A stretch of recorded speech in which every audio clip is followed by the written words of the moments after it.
Maravilha, maravilha, maravilha, maravilha. Olá, pessoal. Bem-vindo. Boas-vindas a todos aqui. Paz, paz. Paz a todos. Uma alegria. Começando aqui 3 minutinhos atrasado, porque eu acabei o nosso culto na quinta-feira. Um culto lindíssimo. Tivemos 8 ou 9 decisões para Jesus no culto online. Foi um tempo muito gostoso. Daqui a pouco terei o privilégio de receber meu amigo, o pastor Eduardo Reis. Vamos falar aqui sobre o Apocalipse. Vou desafiar ele aqui no Apocalipse. Vai ser um tempo muito produtivo. Estou dando um tempinho aqui para você já chamar aí os seus amigos, compartilhe essa live, ok? Nós vamos falar um pouquinho sobre os fins dos tempos. Vai ser um tempo muito produtivo, muito bom, muito forte, muito interessante. E você é o meu convidado, ok? Já vou chamar ele.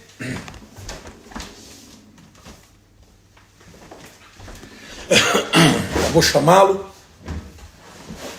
Dando tempo aqui para você compartilhar. Hoje eu vou já chamá-lo aqui. Marlon, queridão, grande Marlon, Jesus te abençoe, você, sua esposa, sua família, as crianças, viu? Muito. A todos. Muito. Vamos lá. Deixa eu chamar aqui meu brother.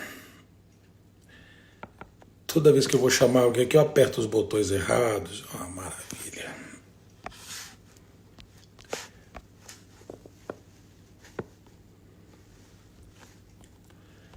Deixa eu chamar aqui. Eu sou...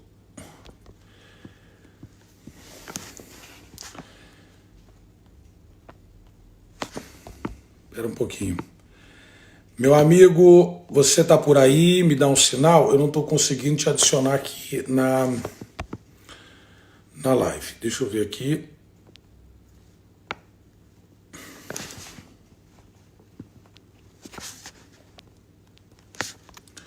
Por que será?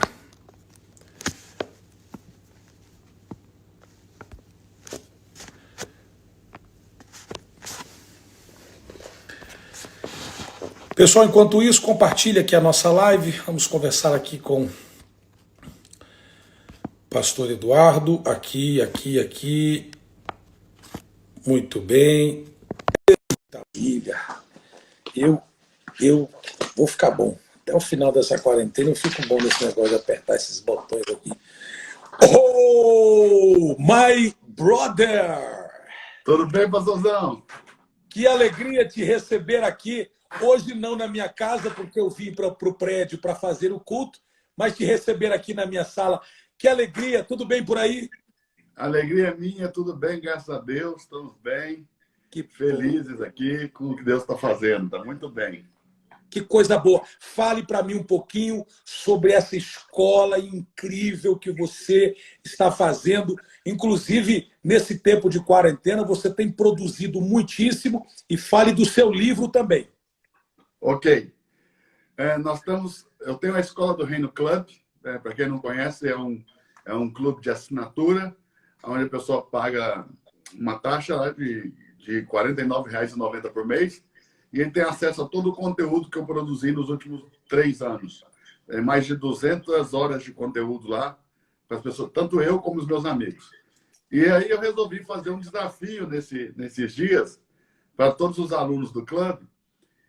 Convidei eles para a gente fazer 22 dias, aproveitando essa quarentena, para a gente estudar os 22 capítulos do Apocalipse. E, rapaz, se deu certo, mais de 500 famílias estão estudando conosco. E sabe que a parte boa? Estão reunidos em famílias, né? Sempre 3, 4, 5 pessoas na casa, ali reunidos, todo mundo com caderno, lápis, Bíblia na mão. e nós estamos aí pensando. Hoje nós estamos no 18º dia de desafio. Hoje nós vamos estudar o capítulo 18 do Apocalipse. Já estudamos 17 capítulos e vamos aí até completar os 22 capítulos em 22 dias. Ih, rapaz, tempo recorde. Coisa maravilhosa, porque não é ler, é estudá-lo. Eu tive o privilégio de estar tive o privilégio de estar numa aula que você estava dando. Vou te chamar de você pela liberdade que eu tenho, você me chame de você também pela liberdade que nós temos um com o outro, somos amigos. Amém. Você estava dando uma aula incrível e eu tive o privilégio de entrar nela para apenas cumprimentar o pessoal lá, e foi um tempo muito legal. E os alunos ali não era essa escola, não é? Ali era um grupo fechado. Ali é um grupo fechado que nós chamamos, é um curso que nós temos, que nós chamamos Mente de Governo. Esse curso ele são 2 dias de imersão, manhã, tarde e noite. Nós fizemos só manhã e à tarde, começamos de manhã e paramos às 18. Foi de 9 da manhã até às 18. Sábado e domingo, o senhor participou aí, que é o Mente de Governo. E depois nós temos mais 6 meses de mentoria, uma vez por mês aí com esse grupo, Mente de Governo. E tem os Códigos do Reino também, que são 10 aulas para a gente estudar sobre identidade e propósito. Que maravilha! Escuta, e o seu livro? Me fala do seu livro. O livro está pronto, eu não tenho aqui agora, está ali na sala, mas Deus e Você de A a Z. Está sendo um sucesso, explodiu as vendas aí nos primeiros dias. Está sendo uma coisa muito linda. Eu tenho no link aí na minha bio, eu tenho tem todos os cursos, tem o livro, só clicar lá que a pessoa pode conhecer um pouco mais do que a gente está fazendo. Pastor, que maravilha! É uma honra, uma grande honra estar com o senhor aqui, poder compartilhar contigo, poder falar contigo. Você sabe que eu sou seu admirador, você é uma referência para mim.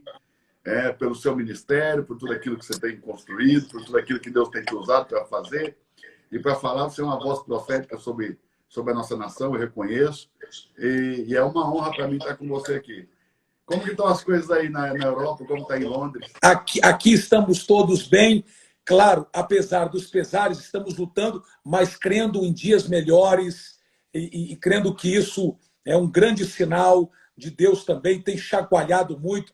Eu ministrei agora sobre o texto em que Jesus chega em Betsaida e tem aquela cura bem distinta que ele cospe nos olhos do cego e depois manda para casa. Eu inverti o texto e eu disse, Deus está nos mandando para casa primeiro para nos abrir os olhos. Eu acho que essa pandemia está fazendo isso. Deus nos colocou em casa e a gente está abrindo os olhos para muitas coisas. Com quem devemos andar, com quem devemos falar, quem são os verdadeiros amigos. Enfim, os olhos estão sendo abertos e não olhar as pessoas como árvores, mas olhar distintamente, saber quem é quem e o que é o que. Essa foi a ideia. Mas, meu amigo... Eu penso também que uma coisa boa dessa pandemia foi a desacelerada, né, pastor? Quando a gente desacelera, a gente consegue enxergar muita coisa que na correria do dia a dia, naquele ritmo frenético que a gente vinha, a gente não estava vendo, né? Eu vejo hoje. Há quanto tempo eu não vi o que está acontecendo hoje? Nesse desafio dos 22 dias do Apocalipse, as pessoas sentando em família para estudar a Bíblia. Fazia muito tempo que eu não via isso. Nós estamos falando de 500 famílias, não é meia dúzia. E se considerar que cada código, que cada IP, estamos falando aí de 3 pessoas, é isso? Essa isso. Tem uns que tem mais, tem uns que tem 8, tem uns que tem 6. Entendeu? É um número incrível. Se a gente contar tudo aí, dá mais de 1000 pessoas todos os dias. Fala para nós, na sua visão, você tem estudado muito o Apocalipse, você é um grande, exímio mestre na palavra, e eu considero você um cara que consegue extrair coisas interessantíssimas de uma forma consciente, pé no chão, um homem que tem uma sabedoria e tem o Espírito de Deus para ensinar. Não é capacidade do homem, mas é uma capacidade de Deus para ensinar. E é muito bom. Fala um pouquinho para nós, na sua visão, discutindo um pouquinho nessa ideia apocalíptica, como é que você está vendo tudo isso à luz da palavra? A primeira coisa que eu desejei quando nós entramos no desafio de Apocalipse, pastor, foi desmistificar a ideia de que o Apocalipse é um livro difícil. Ok. Okay? Porque nós criamos essa mística. Porque no Ocidente, a ideia de Apocalipse ficou como que um sinônimo de fim de mundo. Ok. De destruição, de caos, né? E a palavra Apocalipse quer dizer revelação. Ou seja, Desvendar. a ideia é desvendar, não é complicar. É, E aí, é. quando eu comecei a perguntar para as pessoas por que elas não liam o Apocalipse. Porque eu comecei a notar que muitas pessoas não liam o Apocalipse. Eu falei, por que você não lê? E a resposta das pessoas sempre era o seguinte, eu não leio porque eu não entendo. Aí eu fiquei imaginando comigo, mas será que eles estão esperando entender sem ler? É. Então, daí nasceu a ideia, a ideia de fazer o convite para essas famílias do clube, de a gente desvendar esse livro em 22 dias, um capítulo por dia, porque não é um livro complicado. É um livro que se complica. Mas não é um livro complicado, é a revelação. E aí a primeira frase do Apocalipse, capítulo 1, verso 1, é revelação de Jesus Cristo. Ok. Ou seja, então eu entendi que o diabo tenta enviar ou colocar nas pessoas uma certa dificuldade ou tapar os olhos das pessoas para que elas não tenham interesse em desvendar o Apocalipse. Agora, o que acontece? Se você lê esse livro, ele é a revelação máxima e mais gloriosa da pessoa de Jesus Cristo. Aliás, a primeira frase é essa, revelação de Jesus Cristo. Antes de falar das coisas futuras, o livro quer nos revelar Cristo na sua plenitude, na sua glória, na sua forma mais majestosa. Ou seja, Mateus, Marcos, Lucas, João, apesar de revelarem muito de Cristo, em nenhum dos evangelhos Cristo é revelado do mesmo modo e com a mesma glória e com a mesma majestade que ele é revelado no Apocalipse. Então, se eu o amo e eu quero conhecê-lo na sua plenitude, na sua completude, na sua totalidade, Apocalipse é uma leitura fundamental. Não é um livro para ser esquecido dentre os livros da Bíblia. Não é um livro para ser abandonado. E também não é um livro para eu consultar como um horóscopo, quando eu quero saber do futuro. Ok. É um livro que contém a máxima e a plena revelação de quem é Jesus Cristo. E essa é a ideia, e foi com esse espírito que eu convidei as famílias para nós mergulharmos nesse estudo do Apocalipse. Ok? Por quê? Porque se eu amo a Cristo e esse livro vai revelá-lo na sua plenitude, eu quero conhecer. Ok. E quais têm sido as coisas mais, as dúvidas mais frequentes que você encontra nas pessoas que, quando elas começam a mergulhar no livro de Apocalipse, ele é muito sombrio, ou seja, foi popularizado o sombrio dele. Então as pessoas, às vezes, nem querem mexer. E também nós temos que convir que existem muitas escolas que complicaram o Apocalipse e tornaram ele um livro praticamente abstrato dentro da Bíblia. Ou seja, quando chega lá, ele se torna abstrato. Aqui eu não entendo nada. Primeira pergunta, quais são as perguntas ou as partes que as pessoas mais encontram dificuldades no livro? Mas como fazer isso? Como desmistificar isso? E entrega um pouquinho para nós aí de tudo que Deus tem derramado para você aí. Eu vejo que é um livro que não gera muitas perguntas acerca dele.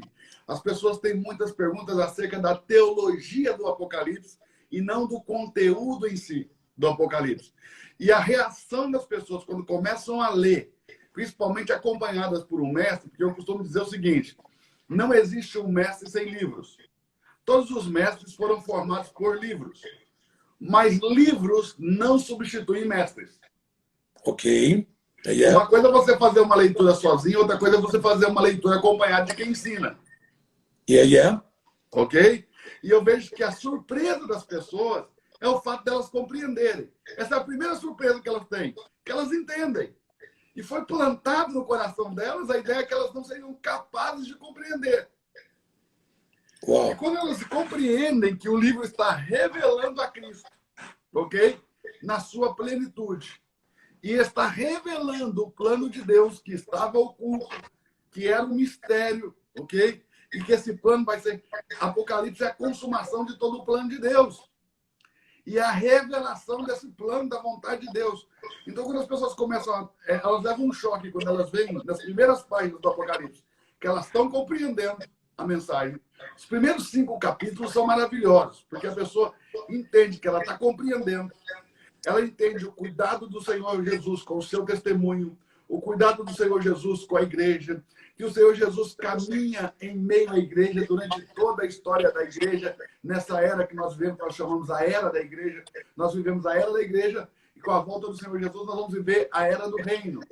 Esse período da história da igreja, que vai do início da igreja, do primeiro século da igreja, até chegar em nós aqui, que é tipificado nas 7 cartas, as 7 igrejas, que apesar de ser localizações geográficas, o senhor já deve ter estado aí em alguma delas, mas também fala de 7 momentos da vida da igreja. Cada nome grego de cada igreja, ele é totalmente compatível com o que a igreja vivia naquela época histórica. Okay? Então, você pega Éfaso, né? Quer dizer em grego desejável. Ou seja, aquela era a igreja desejável, a igreja que estava nascendo, né? E quando você vai para a próxima igreja, você vai ver que eles sofreram, depois, no final desse século, perseguição. Então, a próxima igreja, o nome significa perseguição, porque a igreja entrou em perseguição. E depois a outra significa amalgamada, casada, porque a igreja se casou com o mundo. Aí depois nós temos a igreja da reforma, depois nós temos a igreja da restauração. E os nomes significam isso. Agora nós estamos em um tempo, vê se não bate com o tempo que nós estamos vivendo, Laodiceia. E o termo grego, Laodiceia, nós estamos saindo da igreja da restauração, ok? Que é Filadélfia, transicionando para Laodiceia. Nós estamos nessa transição, ok? De uma igreja restaurada para uma igreja que vai se degradar. Essa é a ideia, que ela vai se degradar. Restaurada para uma igreja que vai se degradar. E Laodiceia, sabe o que quer dizer Laodiceia? Sentença do indouto, a sentença do leigo. Ou seja, o palpite do leigo. É um tempo onde as pessoas vão falar daquilo que não entendem. E essa vai ser a degradação. Uau, uau. Forte, forte, forte. Porque pessoas vão se levantar falando daquilo que não entendem. E aí nós vamos pegar aqui um pedacinho daquilo que Paulo falou. Que as pessoas vão fazer para si mestres que apaziguem os comichões que eles têm. Isso, Ok? Então, nós estamos vivendo um tempo de sentença de leigos. Ou seja, a pessoa nunca se dedicou a estudar, mas ele quer dar sentença sobre o que significaria isso, o que é aquilo. O que é certo, o que é errado, o que é heresia, o que não é heresia. Nós estamos suscitando nesses últimos tempos, até os são tertulianos aí da era moderna, né? Os perseguidores de heresia, os perseguidores de heresia. Né? Que tem a bússola, tem uma procurando as aireges. E Tertuliano depois foi por muitos estudiosos e outros pais da igreja, considerado alguém que realmente caminhou por muitas heresias. O maior perseguidor de hereges da história caminhou por muitas heresias. E essa ideia, eu falo que essa é uma ideia que sempre é danosa. Tanto para a vida da igreja como a vida de comunidade. Nós não fomos chamados, o chamado da igreja não é perseguir hereges e nem combater apóstatas. O chamado da igreja é para expressar a imagem de Deus, a imagem de Cristo. O chamado da igreja é para revelar a verdade, lembrando que a verdade não é mais um conceito como nós conhecíamos no passado, e também para revelar a graça de Deus, que também não é um conceito como nós víamos no Velho Pacto. Porque no Velho Pacto a graça era um conceito, no Velho Pacto a verdade era um conceito. No Novo Pacto a graça e a verdade já não são mais conceitos.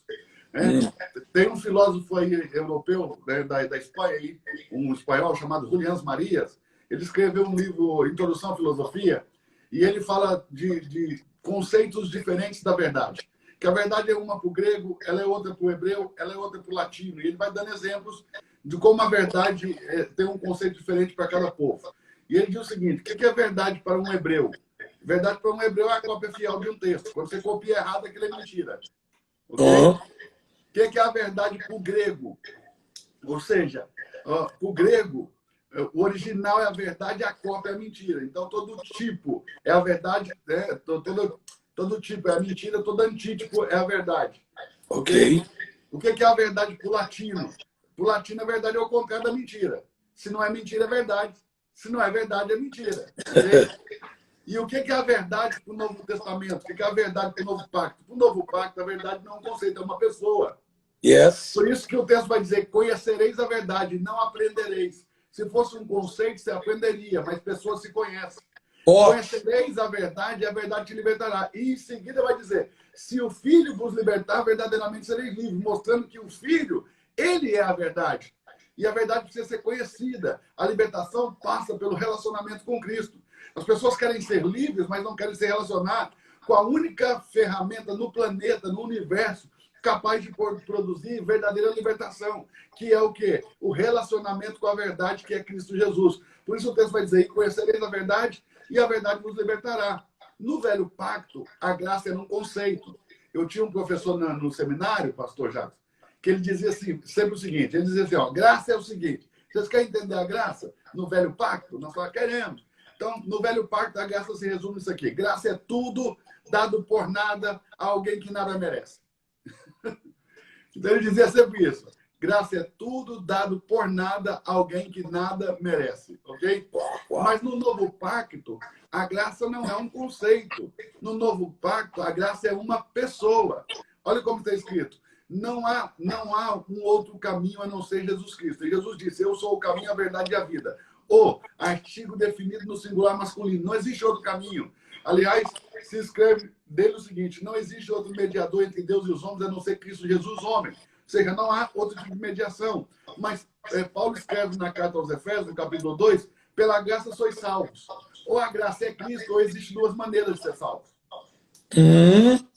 Então, a graça, no Novo Pacto, não é um conceito. No Novo Pacto, a graça trata-se de uma pessoa. Da pessoa de Jesus Cristo, que é a nossa salvação. Então, quando nós vamos ler o Apocalipse, nós começamos a desvendar essa graça no seu aspecto mais glorioso, mais poderoso, ok? Mais maximizado possível. E é essa a visão que nós temos que ter do Apocalipse, e é essa visão que as pessoas vão tendo do Apocalipse. Revela Cristo, revela a verdade, revela a graça. E eu compreendo. Uma leitura calma do texto vai te levar à compreensão do texto. E aí, outra coisa muito importante que se nos revela aí no capítulo 5 é o livro que está na mão direita daquele que está sentado no trono, que é chamado na Bíblia Livro dos Sete Selos. E que nós, tradicionalmente, durante muitos e muitos anos, viemos pensando que esse livro é o livro da vida. Mas lá não está escrito que ele é o livro da vida. Lá está escrito que é o livro dos sete selos. E aí, quando você começa a entender que nós deduzimos coisas que não estão escritas e simplesmente não lemos o que está escrito, começa a gerar fome nas pessoas e desejo da leitura. E eu comecei a mostrar para eles que esse livro ele tinha um aspecto maravilhoso. E está escrito lá, né? No apóstolo João, porque no Apocalipse 4 e 5, Jesus é apresentado de 4 maneiras distintas. Ele é apresentado como filho de Deus, como filho do homem, como cordeiro e como leão. Olha bem, é cordeiro, é leão, é filho de Deus e é filho do homem. Ok? E em cada aspecto desse, Jesus tem uma função. Ok? Em cada um desses aspectos. E aí, quando João está ali no capítulo 5, ele começa a dizer que ele olha e ele vê alguém assentado no trono, e ele vê que essa pessoa que está sentada no trono tem um livro escrito por dentro e por fora e está bem selado com 7 selos. Eu sei que poucas pessoas sabem disso, pastor, mas na antiguidade, no passado, quando, na época de João, principalmente, né, do Império Romano ali, final do primeiro século da igreja, da era cristã, quando você comprava uma terra, você tinha a escritura dessa terra e ela ficava o seguinte: ela era lacrada com 7 selos, ok? até que eu te pagasse pela terra. Ok. Era uma garantia. Eu paguei para a terra, paguei por ela, te comprei ela. Então eu, agora que sou o novo proprietário, venho para deslacrar os selos. Porque eles não podem ser deslacrados a não ser pelo novo proprietário que pagou o preço pela terra. Ok? Como os céus são do Senhor e a terra ele deu aos filhos dos homens, alguém, um homem, tinha que comprar de volta para Deus para poder abrir os lacres. Yeah. Ok? Então, Jesus é o Deus feito carne. É o mistério da encarnação. Esse mistério do verbo que se fez carne. O termo grego que João vai usar é o verbo tabernaculou entre nós. Ou seja, ele se fez tabernáculo, né, entre nós. Ele se fez... Por isso que ele diz, eu sou o caminho, a verdade e a vida, né? Falando da porta do caminho, que o acampamento de Israel, ele era montado ao redor do tabernáculo. A primeira coisa que se montava quando se parava de caminhar era o tabernáculo. Todo o acampamento era montado ao redor do tabernáculo. Mas na porta do tabernáculo para o leste, fazia-se um corredor que ia até fora do acampamento. Não podia colocar nenhuma tenda na direção da porta para que esse corredor formasse um caminho até fora. Então, nós estamos falando de um acampamento de 2 milhões de pessoas. Qualquer um que vem de fora pode pegar esse caminho e ir até a porta do santuário. Por isso que ela é chamada Porta do Caminho. E depois nós temos dentro dessa cerca, desse cercado aí que nós chamamos de pátio ou de átrio, nós temos uma tenda com 2 cômodos. E essa segunda porta, a porta da tenda, é chamada a Porta da Verdade, porque dá acesso à mesa dos pães, ao candeeiro e ao altar de incenso ali, chamado Porta da Verdade. E a terceira é a Porta da Vida, porque leva onde Deus está. Ou seja, naquele tempo, Deus estava ali no Santo dos Santos. Era ali que estava a manifestação, ali que estava a glória, ali que estava a arca de Deus, né? Então levava ali. Quando Jesus diz, eu sou o caminho, a verdade e a vida, ele está dizendo, eu sou o tabernáculo vivo de Deus. Então, quando João diz que o verbo tabernaculou, quer dizer, se tornou a habitação de Deus na terra. Foi a primeira carne que Deus habitou. Foi a carne de Cristo. Né? E esse mistério da encarnação revela, ok? Cristo como homem. E como homem, a terra foi dada a ele. Ele comprou, ele pagou com sangue o direito de abrir o livro. Porque esse livro, ele tem alguns aspectos. Ele tem um aspecto de que ele é uma escritura, mas essa escritura também é uma herança. É um testamento. Quem possui o testamento, que está lá escrito, quem tem o nome escrito, é herdeiro. Por isso que ele diz, ao que vencer eu darei de escrever o seu nome no livro da vida. Por quê? Esse livro da vida do Cordeiro, quem tem o nome escrito ali são os herdeiros de Deus. Foi isso que Jesus mostrou no mistério da encarnação. O Filho de Deus nasceu. E quando nós recebemos o Espírito Santo, nós também nascemos como filhos. E agora somos herdeiros. Mas quando que você abre o testamento de um testador? Quando o testador morre. Só que agora, nesse caso, o testador é Deus. E Deus não morre. Então, quando o verbo tabernaculou, ele tabernaculou com um aspecto, que é o aspecto do Filho do Homem, e com outro aspecto do Filho de Deus, que ele é Deus. E aí foi possível Deus morrer.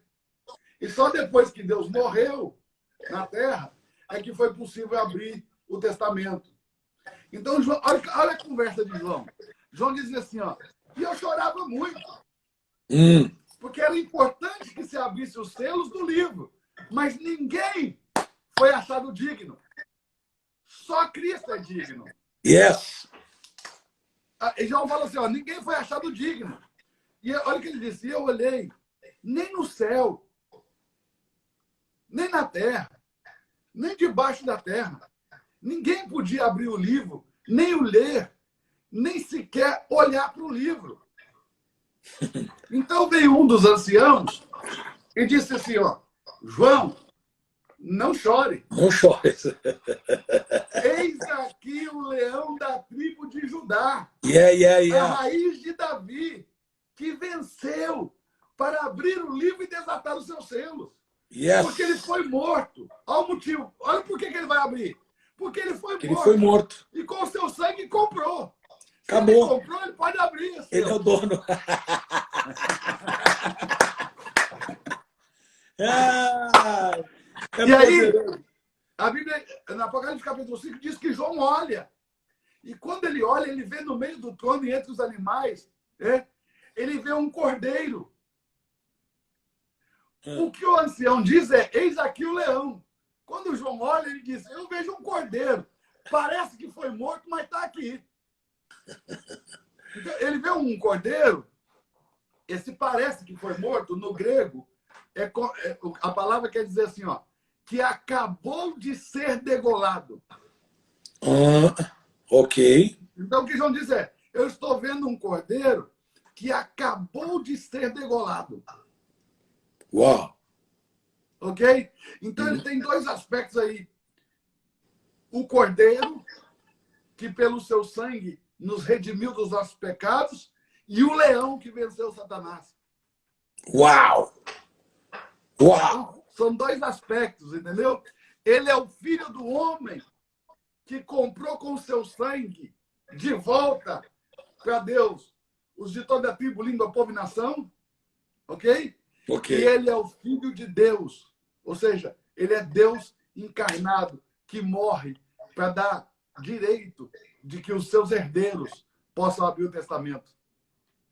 Caramba, é muito, muito, muito, muito forte. É muito Então, forte. esse aspecto, eu penso que os dois capítulos que nós, três capítulos que nós, teve um capítulo que foi o 14, ok? Eu levei 2 dias nele e depois, no terceiro dia, eu avancei o 15 e o 16 para a gente poder ficar em dia. Porque no início da leitura do 14, 500 pessoas, 500 telas, né? Não são 500 pessoas, 500 telas, ok? Todo mundo chorando, pastor. Uau! Todo mundo chorando. Porque em Apocalipse, no capítulo 12, nos foi revelado, no capítulo 12, verso 5, o arrebatamento do filho varão. Tem uma mulher vestida de sol, que tem a lua debaixo de seus pés, uma coroa de ouro na cabeça e 12 estrelas. Yeah. Essa mulher, ela pode ser em vários aspectos, dependendo, você sabe que existem níveis de interpretação e assuntos, contextos diferentes. Sim. Então, essa mulher ela pode ser a plenitude e a consumação da história da igreja. Ela pode ser toda a igreja, desde Adão até agora. Ok. Todo o povo de Deus em geral, não a igreja, todo o povo de Deus. E em Ela todas pode as ser estações. Israel. Ela pode ser Israel, ok? Num contexto. Em outro contexto, ela pode ser Maria, mamãe de Jesus. Em outro contexto, ela pode ser a igreja. Em outro contexto, ela pode ser a igreja e os judeus, ok? Então, nem é nesse aspecto. Nós estudamos cada um desses aspectos, né? Aqui sem tomar partido de nenhum. O que é importante é que ela deu à luz a um filho homem. Ok. E esse filho homem há de reger as nações. É isso que diz no capítulo 12, verso 5. Só que em Apocalipse, capítulo 2, no verso 26 e 27, ele diz o seguinte, que o que vencer, ele daria a reger as nações com vara de ferro. Então, é incontestável, para qualquer pessoa que tenha a mínima capacidade de leitura, de que as pessoas do Apocalipse 2, 26 e 27, e o filho que nasce da mulher, são as mesmas pessoas. São os vencedores que vão reger as nações com vara de ferro. Por quê? Porque eles venceram a Satanás. Oh. Mas quando chega no capítulo 14, verso 1, 2, 3, 4 e 5, nós vemos também a colheita das primícias. O senhor sabe, porque o senhor também é um exímio estudioso da Bíblia, e eu fico sempre impressionado. Eu queria que o senhor soubesse que o senhor é uma das poucas pessoas no Brasil, mesmo que o senhor mora aí na Inglaterra, o senhor é uma das poucas pessoas que eu ouço. Você me lisonjeia e me alegra muito. E assim, não é porque eu tenho a dificuldade de ouvir. É porque realmente nós precisamos ser seletivos naquilo que ouvimos. Oh, yeah.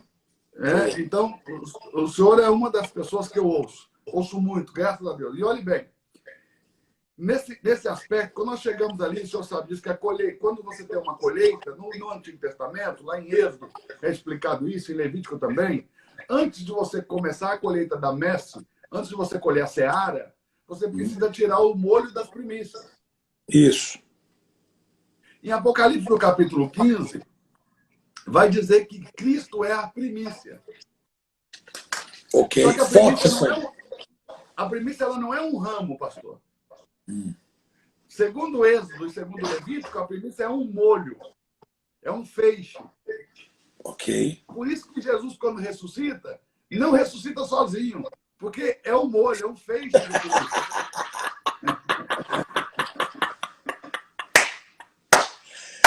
Ai.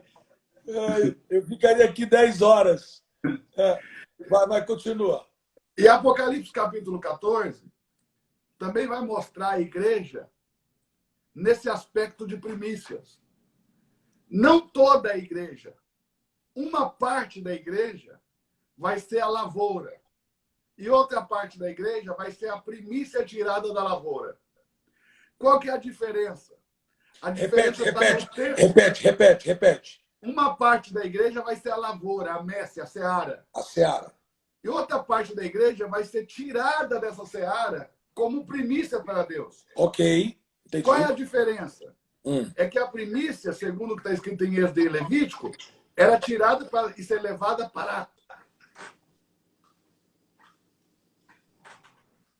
Caiu aí? Só ver minha bateria aqui. É a minha bateria, só um minutinho. Eu achei que você tinha sido arrebatado. Aí eu fiquei preocupado. Falei, pô, ele foi, eu fiquei? Aí, agora tá certo. Então é o seguinte, quando se fazia a oferta de primícias no passado, lá naquele tempo lá de Israel, como era feito? Antes de colher a colheita, a messe, a seara em si, se tirava os ramos, o ramalhete, o feixe da primícia, e levava para o santuário de Deus. Ok. E depois a colheita ia para o celeiro. A primícia para o santuário e a colheita para o celeiro. Pronto. Então, se você ler ali em Apocalipse capítulo 12, verso 5, o filho homem que aquela mulher vai dar à luz, ele é arrebatado para o trono de Deus. Ele não é levado para o encontro do Senhor Jesus nas nuvens e nos ares, como diz em 1 Tessalonicenses capítulo 4, verso 17. Okay. Então está dizendo que um povo, uma parte da igreja, vai ser levada como primícia para o santuário e não para o celeiro, que é a nuvem. Uau! E entenda esse detalhe, Olha que coisa importante. Qual é a diferença entre a primícia e a colheita? Tempo de amadurecimento. A primícia são os ramos que amadurecem primeiro. São os frutos que amadurecem primeiro. Então, a diferença entre as primícias e o restante da colheita é só o amadurecimento. O sol amadureceu primeiro. Eu não sei se você é daquela época que comia manga em cima do pé. Que é isso? Eu, inclusive, muita. Eu comia manga em cima do pé e comia uva japonesa que tinha no cemitério. Pensa na doideira. Então, o senhor vai lembrar que quando estava começando a temporada das mangas, as mangas que ficavam dentro da árvore, tampadas pelas folhas, não amadurecia como aquelas que estavam no alto, primeiro expostas ao sol. Que eram as mais difíceis de pegar, inclusive. Que estavam sempre mais altas. E amadureciam primeiro, porque tinha uma exposição maior ao sol. Ok? Ok. Essas aí são as primícias. São os frutos que amadurecem primeiro. Porque estão expostos ao sol de uma maneira que amadurecem primeiro. Então, antes de começar a temporada de manga, na minha cidade, a gente pegava aquelas varonas de bambu, amarrava uma latinha de óleo na ponta e ia lá na pontinha cutucar, ok? Mas quando a temporada começava, que a manga amadurecia toda ela, todas as outras, aí a gente sentava no galho de qualquer galho da árvore e aí era manga o dia inteiro. Inteiro. Então, o que nós estamos falando? Nós estamos falando daquele fruto que fica lá na pontinha. que amadureceu primeiro pela exposição do sol. O sol aí é Cristo, o sol da justiça. Yeah. Tem pessoas que, pelo relacionamento com Cristo, irão amadurecer primeiro. E eles serão tirados antes. Uau! Depois da seara. Então, do capítulo 14, verso 1 até o verso 5, a gente vê o arrebatamento das primícias. E qual é a diferença entre ser primícia e ser filho varão? Porque o filho varão, a característica dele é que ele vence a Satanás. Mas a primícia, a característica dela é que ela dá prazer a Deus. Então, quando a gente começa na fé cristã, mesmo como vencedor, sendo fiéis, nós começamos travando briga com o diabo e vencendo. Yeah. Mas quando a gente amadurece, a gente vai entender que a gente não tem tempo a perder com o diabo. Foi o que Jesus disse para Satanás: vai de mim. Não tem tempo a perder com você. Eu preciso viver para dar prazer para Deus e não para guerrear com o diabo. Oh, yeah! Então, a primícia é um símbolo daquelas pessoas cuja vida é um desfrute para Deus. Deus desfruta da sua companhia. Deus desfruta do relacionamento que ele tem com você. Deus desfruta da sua vida. Ele tem prazer, ele tem gozo nisso. Pastor, quando nós chegamos nesse momento, todo mundo começou a chorar. Foi uma explosão de poder, de unção, de presença de Deus na aula. Mais de 500, foram mais de 570 e tantos computadores ligados, sabe? Mais de 500 famílias chorando. Eu estou recebendo testemunhos aqui. Inclusive, eu recebi 2 testemunhos hoje de 2 casamentos que foram restaurados no desafio. Que coisa espetacular. Porque o casal se juntou para estudar no desafio e o casamento estava abalado e restaurou o casamento. Uau! Uau! Então, que coisas incríveis acontecendo, coisas incríveis acontecendo. E aí, o que eu entendi que as pessoas precisam entender? Em vez da há um tempo que nós vamos ficar lutando contra o diabo, mas o nosso chamado é dar prazer a Deus. Deus tem que ter prazer na nossa vida. Deus tem que ter prazer em nós, ter prazer na igreja dele. Intimidade, estar próximo ao sol, se expor a mais ao sol. Amadurecer primeiro, se expor mais, ok? Porque quem não se expor agora vai forçadamente amadurecer depois. E não pode reclamar. Mas numa temporada que não vai ser tão simples, não vai ser tão fácil. Apesar que essa temporada vai produzir mais vencedores do que toda a história da igreja. Repete. Essa temporada difícil que vai ter na Terra, que é narrada no Apocalipse 14, do verso 5 em diante, do verso 5 até o verso 14, na verdade, finda no verso 13, vai produzir mais vencedores do que toda a história da igreja. Porque o que o apóstolo Paulo escreve na carta aos Romanos é que os vencedores só são vencedores pelas coisas que sofreram. Uau! Não é isso? Em todas estas coisas, não é em quaisquer coisas, naquelas que ele está falando. Nas perseguições, na angústia, na aflição, na tribulação. Somos mais que vencedores por causa das aflições. Por isso que o apóstolo Paulo vai trabalhar tanto a nossa mente para nós não nos assustarmos com as tribulações, pelo contrário, glorificar a Deus. Porque ele chega a afirmar que a nossa leve e momentânea tribulação não há de ser comparada com a glória que há de vir. Yes. Então ele vai dizer, se alegre na tribulação, se regozije na tribulação, mas as pessoas fogem disso. Mas vai chegar dias finais que as coisas vão ser tão difíceis que as pessoas não vão ter para onde fugir. E vão amadurecer na marra. Vai fazer igual abacate colocado no... Meu pai embrulhava abacate no jornal e colocava no forno e deixava uma noite lá e amadurecia rápido, mas apodrece rápido também. Amadurecia, tinha que comer. Apodrece rápido também. Então, olhe bem, é uma coisa tão linda, porque aqui não é o importante do livro do Apocalipse, não é aquelas questões teológicas suscitadas no século XVI, no final do século XV, todo o século XVI, até o início do século XVII, se é pré-tribulacionista, pós-tribulacionista, não é essa ideia. Nós estamos no século XXI. Não é esse mais o olhar do Apocalipse. Ok? Essas perguntas já ficaram ultrapassadas. Qual que é a ideia do Apocalipse? Ele revela o chamado da igreja. E a igreja, qual é o chamado da igreja? Reinar com Cristo. Como que eu vou chegar ao meu destino se eu desconheço?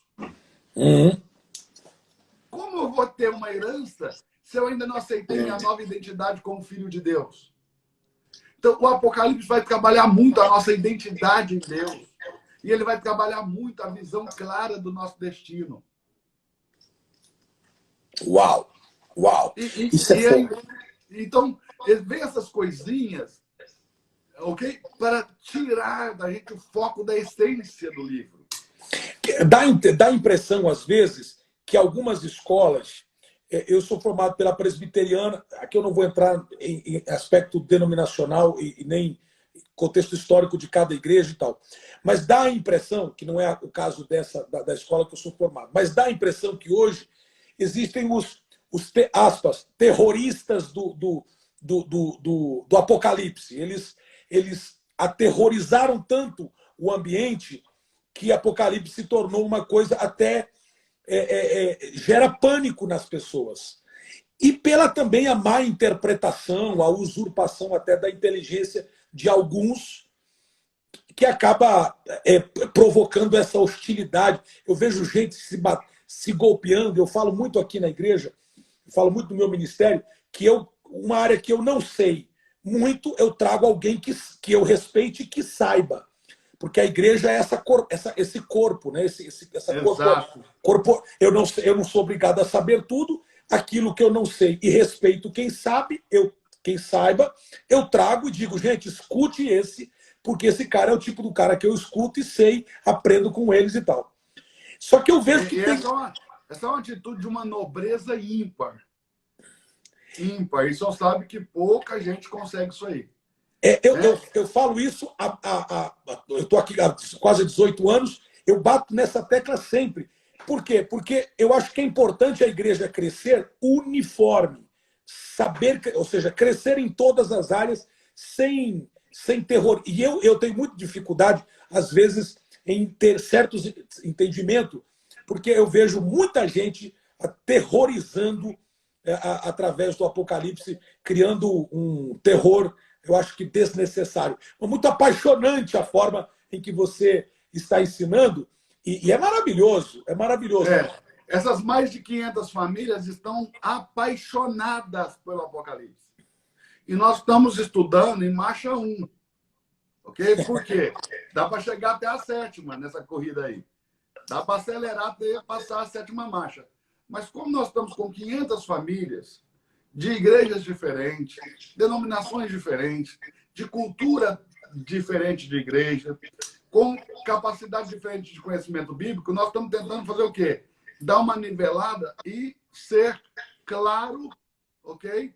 Mas não profundo a ponto de gerar discussões. Que eu acho que isso é um ponto sábio da sua parte.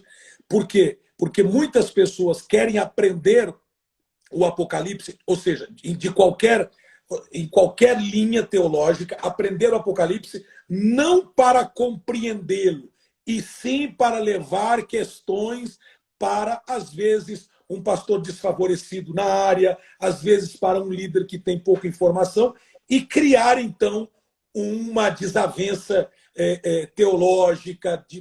Não concorda comigo? Não acontece isso? Plenamente. E é uma coisa que eu tenho trabalhado muito no coração dessas famílias nesses dias. Ontem mesmo eu falei disso categoricamente, que é a questão de você não desonrar quem te trouxe até aqui. Não quer dizer que você precisa ficar somente com o que você recebeu até aqui, mas não desonrar. Por exemplo, eu fui à escola e lá na escola me ensinaram que Plutão era um planeta, que o átomo era indivisível, ok?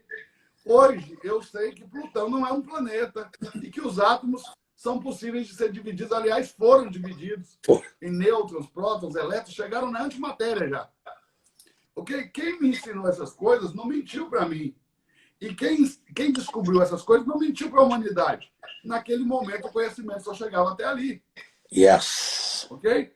Mas à medida que nós vamos crescendo em conhecimento, e caminhar com Deus é isso, né? Porque é conhecer e prosseguir em conhecer ao Senhor. E a revelação de Deus ela é progressiva. O senhor sabe disso. O senhor tem hoje uma revelação de Deus que o senhor não tinha quando o senhor se converteu. Absolutamente. É óbvio. Deus não muda. O que muda é a profundidade que nós entramos nele. Deus é sempre o mesmo. Não parte do pai, parte do filho. Não parte do pai, parte do filho. Exato. Mas se eu avanço, eu vou enxergar partes desse Deus que eu não conseguia ver antes. Porque eu estava distante. Quanto mais perto eu vou chegando, quanto mais eu entro nele, mais dele eu vou conhecendo. Então, essa revelação, ela depende da medida que eu caminho em direção a ele. E o que o Apocalipse também revela de uma forma muito poderosa?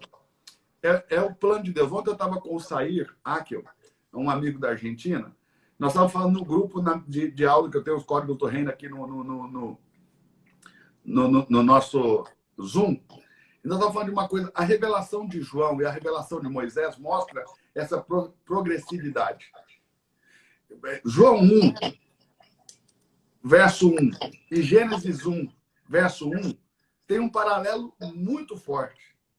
Né? E qual é o paralelo ali?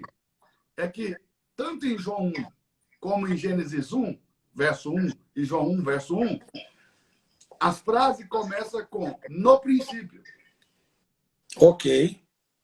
Só que o que foi revelado para Moisés no princípio foi um Deus que faz. No princípio fez Deus. E o que foi revelado para João no princípio foi um Deus que é, antes de fazer. No princípio ele era. Ele era. Então, o que mostra isso? Que entender quem ele é mais importante do que compreender o que ele faz. Porque quando Moisés tem a revelação, Moisés viu primeiro a escuridão e depois a luz. João não. João começou vendo a luz. Uau! Ok? No princípio era o verbo estava com Deus, o verbo era Deus. Ele era a luz dos homens.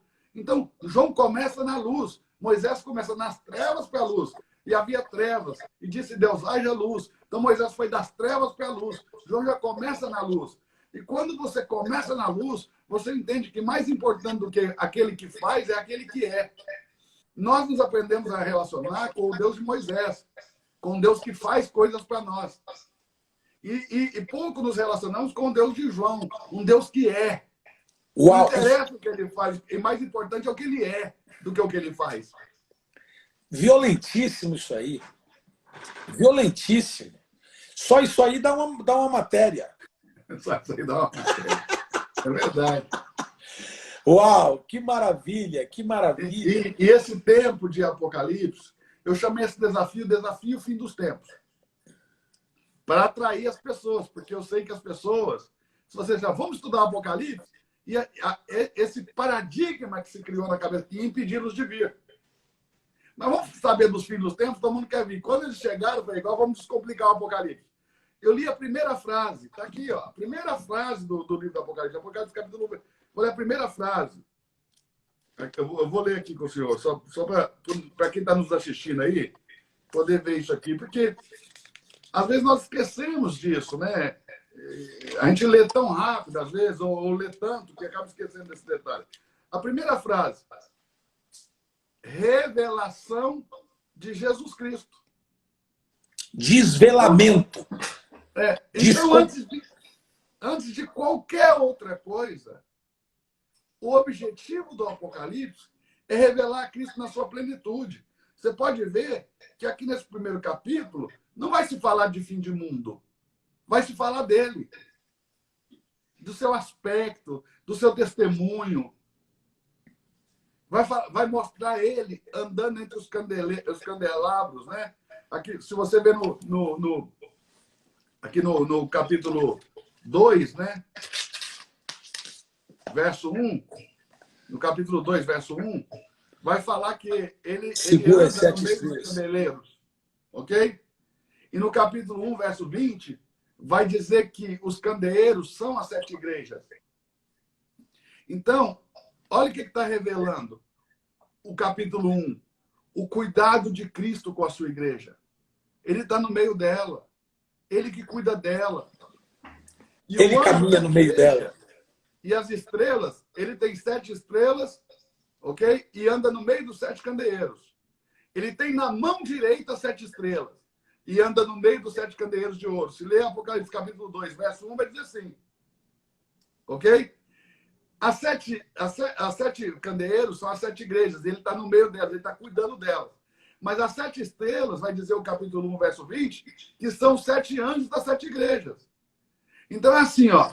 Ele está no meio da igreja, mas os líderes da igreja ele tem na mão direita dele. Uau! E nesses dias em que as pessoas resolveram se atentar para a loucura e não para a sabedoria, e se levantar contra os líderes da igreja, porque eu nunca vi um tempo de maior afronta à liderança das igrejas como esse tempo que nós estamos vivendo, as pessoas desconhecem o fato de que os anjos das igrejas estão na mão direita de Cristo. My God! Então, tentar contra esses anjos da igreja, tentar contra esses líderes, é tentar lutar contra a mão direita, contra a destra do Criador de tudo. Da igreja está no meio, mas os seus líderes estão na sua mão direita. Então, é um tempo de degradação nos dois sentidos. No sentido que é um tempo em que o leigo vai falar de coisas que não entende, as pessoas vão fazer messa segundo o prazer do seu ouvido, ok? Mas é um tempo também que a degradação vai vir pela afronta ao líder. Só vai sobreviver as pessoas que conseguirem reconhecer Deus no homem. Essa é a base da nossa fé. Quem não declara que Cristo veio em carne não procede de Deus. Se eu não conseguir enxergar Deus no homem, eu nunca conhecia Deus. Então, e o que eu recebo depende de como eu enxergo. Porque eu não consigo imaginar Deus querendo fazer uma coisa que ele não consiga. Mas o texto bíblico é claro. Jesus disse assim, a Bíblia diz que Jesus não pôde. Não é que ele não quis. Ele não pôde operar em Nazaré muitos milagres. E por que não pôde? Porque as pessoas diziam, não é esse o filho do carpinteiro? Bom, de um filho de um carpinteiro, eu não consigo receber muita coisa. Mas se eu reconheço que ele é o filho de Deus, aí eu vou receber aquilo que o filho de Deus pode dar. Então, a maneira que eu enxergo determina o que eu recebo. A maneira que eu vejo os meus líderes vai determinar o que eu vou receber deles. Se eu olho para o meu líder como um qualquer, então, o que eu posso receber de uma pessoa qualquer? Nada. Mas se eu entendo que o meu líder, ok? Está cheio de Deus, é Deus que eu vou receber dele. Uau! Se eu reconhecer Deus na vida dele, é o que Deus pode fazer que eu vou receber da vida desse homem. Ok? Então, a maneira que eu enxergo determina o que eu recebo. E num tempo de tamanha desonra, é tempo de nós dizermos e de darmos testemunho para as pessoas que só vai ficar de pé nesses últimos dias aqueles que conseguirem enxergar os homens de Deus como homens de Deus. Anote isso que eu estou dizendo. Aliás, Joel é muito claro que quando os sacerdotes chorarem, a terra vai entrar em grande tribulação. Em grande tribulação. É muito forte. Meu amigo, nós vamos ter que fazer outra aí. É isso aí. Ó, Hernandes Dias Lopes entrou aqui, mandou um abraço para todos nós. O William está aqui também, participando da nossa live. Tem um monte de gente aqui. A minha esposa está aqui. A minha esposa está aqui. Olha, tem um monte de gente aqui mandando abraço, carinho. Nós temos que fazer uma outra aí, não dá um jeito. Eu sei que seu tempo está corrido, eu vou dar um jeito no meu aqui. Vamos fazer outra. O pessoal está pedindo para deixar gravada. Judá Bertelli, um beijo no seu coração. William, um beijo no seu coração. Tivemos uma live com o Judá Bertelli. Foi incrível, Eduardo. Foi incrível. Que bênção, que bênção. Foi incrível. Não sei se você já o conhece.